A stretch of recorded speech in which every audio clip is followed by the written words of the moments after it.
Assalamualaikum warahmatullahi wabarakatuh. Perkenalkan, nama saya Adeska Putri dengan NIM 2719025.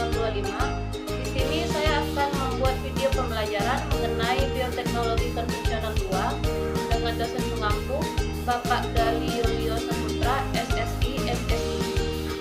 Baik, yang pertama kita akan membahas mengenai pengertian bioteknologi. Bioteknologi berasal dari kata bio yang artinya hidup dan teknos yang artinya teknologi. Jadi, bioteknologi adalah ilmu yang menerapkan prinsip-prinsip biologi. Dalam pengertian lain, bioteknologi adalah teknologi yang memanfaatkan organisme atau bagian-bagiannya untuk mendapatkan barang atau jasa dalam skala industri untuk memenuhi kebutuhan hidup manusia.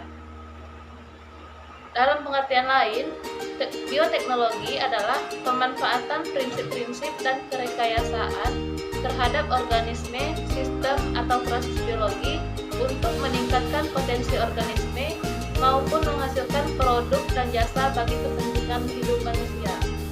Bioteknologi dibagi menjadi dua. Yang pertama ada bioteknologi konvensional atau bioteknologi sederhana.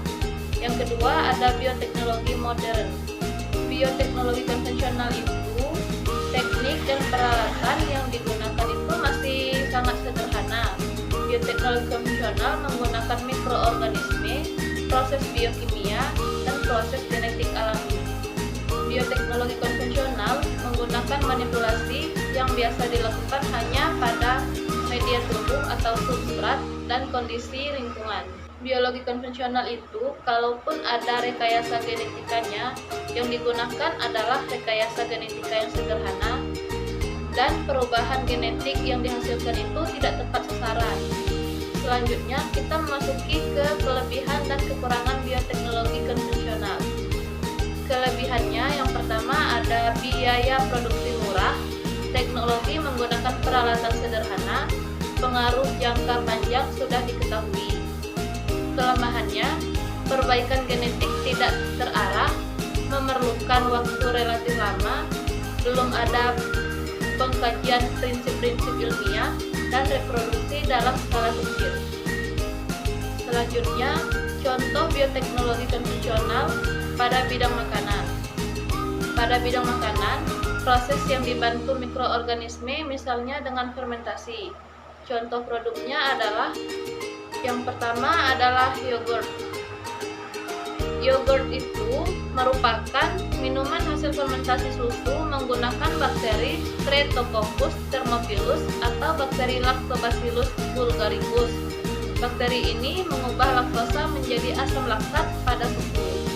Selanjutnya itu contoh produk yang kedua ada pada keju. Keju itu memisahkan zat-zat padat pada susu melalui proses pengentalan atau koagulasi. Produk keju didapat dengan bantuan bakteri Lactobacillus bulgaricus dan Streptococcus thermophilus. Bakteri ini akan menghasilkan enzim renin sehingga protein pada susu akan menggumpal dan membagi susu menjadi cair dan padatan atau dadih.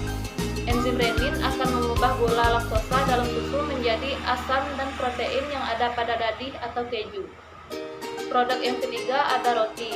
Pembuatan roti juga memanfaatkan peristiwa fermentasi yang dibantu oleh yeast atau hamir atau jamur, yaitu Saccharomyces cerevisiae yang biasa kita sebut sebagai ragi.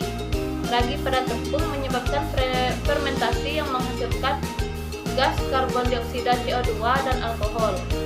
Gas karbon dioksida atau CO2 berperan dalam mengembangkan roti, sedangkan alkohol akan memengaruhi aroma dan memberi rasa pada roti. Produk yang keempat ada kecap. Bahan dasar dari kecap adalah kacang kedelai. Kacang akan difermentasikan dengan menggunakan jamur Aspergillus wendii. Kemudian dikeringkan dan direndam di dalam larutan garam yang dinamakan fermentasi garam. Jamur Aspergillus wendii akan merambat protein menjadi asam-asam amino, komponen rasa, asam, dan aroma khas. Produk yang kelima ada tempe. Tempe merupakan makanan tradisional berbahan kedelai. Fermentasi dilakukan dengan menumbuhkan jamur Rhizopus oryzae dan Rhizopus oligosporus pada biji kedelai. Jamur-jamur tersebut akan menghasilkan benang-benang yang disebut dengan hifa. Benang-benang itu yang mengakibatkan biji-bijian kedelai saling terikat dan membentuk struktur yang kompak.